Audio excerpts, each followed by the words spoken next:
அமைந்தது சுதந்திர போராட்ட வீரர்களின் தியாகமே ஆகும். எனவே அவர்களின் கனவு போல் இந்தியாவை ஒற்றுமையாகவும் பசுமையானதாகவும் மாற்றுவது நம் அனைவரதும் கடமையாகும்.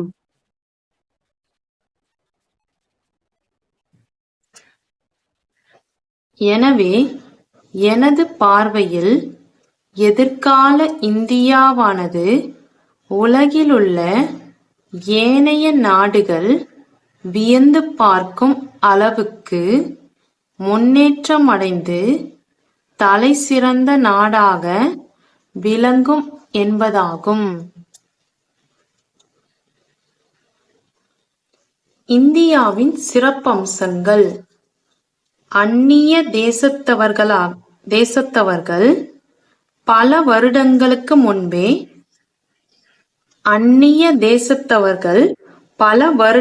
முன்பே நம் இந்தியா மீது படையெடுத்து வந்தமைக்கான காரணம் இந்தியாவில் உள்ள வளங்களை